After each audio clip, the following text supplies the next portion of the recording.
Let's go and sow some tomato seeds. Hi, I'm Rachel and welcome to my basement.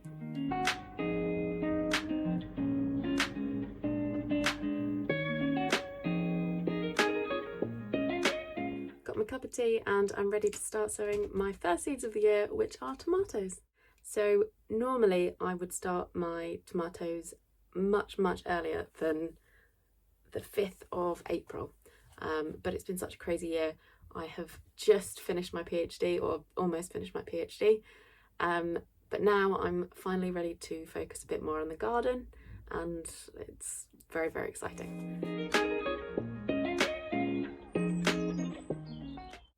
I've got far too many varieties of seed, but I have quite a lot of cherry varieties, which I'm hoping will work in my favour because they'll tend to ripen a lot earlier in the season. So even if I sow them late now, then I should still be able to get a good harvest from them.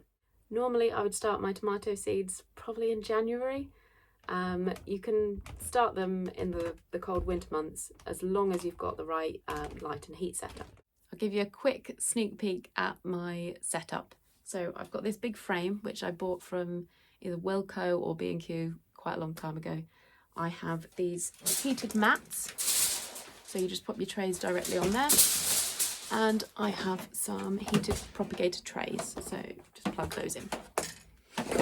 Then for lighting, I have these. Don't ask me the difference between the red and blue lights and the white. I have never seen a difference, honestly. And then I have this foil at the back, a bit noisy, but it's just to reflect even more light back onto the plants.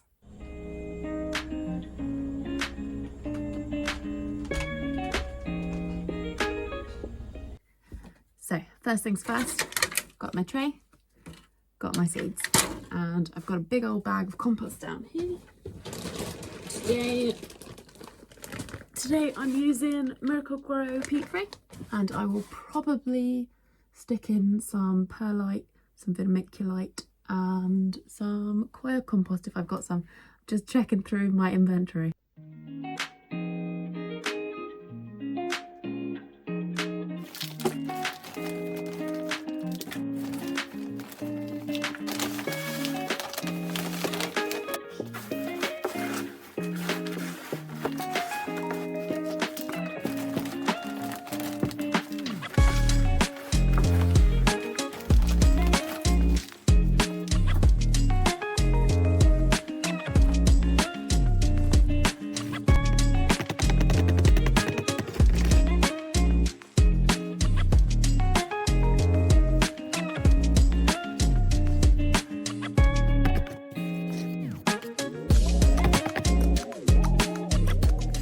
When it comes to seeds, you don't really need to worry about having a really nutritious compost. In actual fact, you probably want to avoid anything that's got too much nitrogen in because it can scorch the roots. Often, companies will add in coir into their mix, which is quite inert, doesn't really have any sort of properties to it nutritional-wise, other than, you know, it just is there to bulk things out, and it's an okay growing medium. In here, I have my Miracle-Gro peat-free compost, and I also have some perlite. So the perlite is to add aeration to the mix, and then I'm going to put some vermiculite on the top.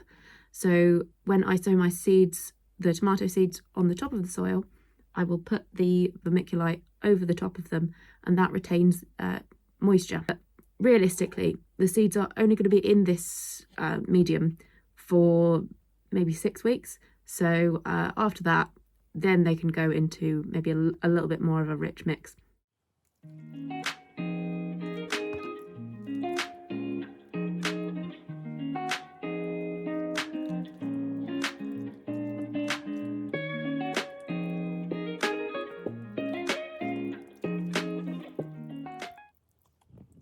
Personally, I've never really found a massive benefit to using a pre-made seed compost. I just use a pretty bog standard peat-free multi-purpose. There are some advantages, of course, so you don't get these big twigs or bits of wood fibre, so the seeds don't have to fight with anything to grow through. But in all honesty, it doesn't make that much difference, and seeds want to grow. So if they're going to grow, they'll do absolutely fine.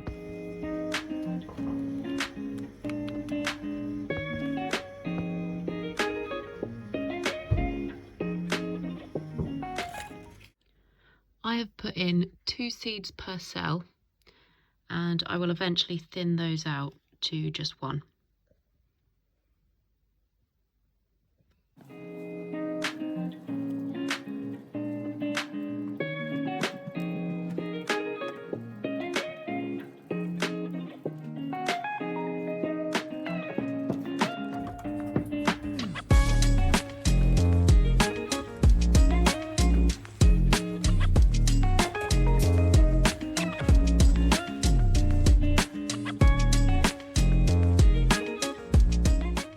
So if you want to see how my tomatoes get on, follow me on Instagram and obviously subscribe.